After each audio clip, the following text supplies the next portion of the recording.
आज का वचन। पहला पाठ एजेकिएल का ग्रंथ अध्याय 18 पद संख्या 21 से 28। यदि पापी अपना पुराना पापमय जीवन त्याग कर मेरी सब आज्ञाओं का पालन करता और धार्मिकता तथा न्याय के पथ पर चलने लगता है तो वह अवश्य जीवित रहेगा, मरेगा नहीं। उसके सब पापों को भुला दिया जाएगा और वो अपनी धार्मिकता के कारण जीवित रहेगा। प्रभु ईश्वर का ये कहना है, क्या मैं दुष्ट की मृत्यु से प्रसन्न हूं? क्या मैं ये नहीं चाहता कि वो अपना मार्ग छोड़ दे और जीवित रहे? किंतु यदि भला मनुष्य अपनी धार्मिकता त्याग कर दुष्ट की तरह घृणित पाप करने लगता है तो क्या वो जीवित रहेगा? उसकी समस्त धार्मिकता को भुला दिया जाएगा और वो अपने अधर्म तथा पाप के कारण मर जाएगा। तुम लोग कहते हो कि प्रभु का व्यवहार न्याय संगत नहीं है। इस्राएलियों, मेरी बात सुनो। क्या मेरा व्यवहार न्याय संगत नहीं है? क्या ये सही नहीं है कि तुम्हारा ही व्यवहार न्याय संगत नहीं है? यदि कोई भला मनुष्य अपनी धार्मिकता त्याग कर अधर्म करने लगता और मर जाता है तो वह अपने पाप के कारण मरता है, और यदि कोई पापी अपना पापमय जीवन त्याग कर धार्मिकता और न्याय के पथ पर चलने लगता है तो वह अपने जीवन को सुरक्षित रखेगा। यदि उसने अपने पुराने पापों को छोड़ देने का निश्चय किया है तो वह अवश्य जीवित रहेगा, मरेगा नहीं। सुसमाचार संत मती अध्याय 5 पद संख्या 20 से 26। कहता हूं, यदि तुम्हारी धार्मिकता शास्त्रियों और फरीसियों की धार्मिकता से गहरी नहीं हुई तो तुम स्वर्ग राज्य में प्रवेश नहीं करोगे। तुम लोगों ने सुना है कि पूर्वजों से कहा गया है, हत्या मत करो। यदि कोई हत्या करे तो वो कचहरी में दंड के योग्य ठहराया जाएगा।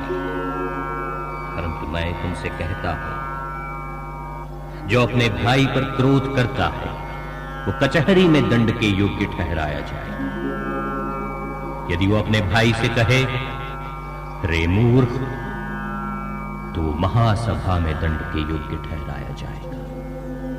और यदि वो कहे, रे नास्तिक, तो नर्क की आग के योग्य ठहराया जाएगा। जब तुम वेदी पर अपनी भेंट चढ़ा रहे हो और तुम्हें वहां याद आए कि मेरे भाई को मुझसे कोई शिकायत है, तो अपनी भेंट वहीं वेदी के सामने छोड़कर पहले अपने भाई से मेल करने जाओ और तब आकर अपनी भेंट चढ़ाओ। कचहरी जाते समय रास्ते में ही अपने मुद्दई से समझौता करो।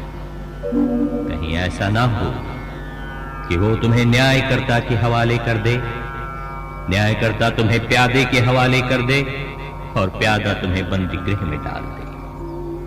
मैं तुमसे ये कहता हूं, जब तक कौड़ी कौड़ी ना चुका दो तब तक वहां से नहीं निकल पाओगे। यह प्रभु का पवित्र सुसमाचार है। आमीन। आज का चिंतन। पाप बूंदों की तरह है जो लहरों का रूप लेती है, जिसकी उत्पत्ति हमारे मन और दिल में होती है। अच्छे कार्य हमें और भी उदार बनाते हैं, पर जितने अधिक हम शैतानी कार्यों में भाग लेते हैं उतना ही हमारा दिल कठोर होता है। हम निर्दयी, निष्ठुर और मतलबी बन जाते हैं। और इसी संदर्भ में यीशु अपने शिष्यों से कहते हैं, यदि तुम्हारी धार्मिकता शास्त्रियों और फरीसियों की धार्मिकता से गहरी नहीं हुई तो तुम स्वर्ग राज्य में प्रवेश नहीं करोगे। हमारे बाहरी कार्य हमारे आध्यात्मिक जीवन के लिए उतने मायने नहीं रखते, बल्कि इन बाहरी दया के कार्यों के पीछे हमारे उत्प्रेरणा है। यह 40 का काल इसलिए हमारे अपने पापों को उखाड़ फेंकने का समय देता है। कहीं यह समय यूं ही न निकल जाए और हमारे पाप विकराल रूप धारण ले ले। इसलिए आइए इस 40 काल में हम अपने मन हृदय को शुद्ध कर धार्मिकता की ओर अपने कदम को बढ़ाएं। आमीन।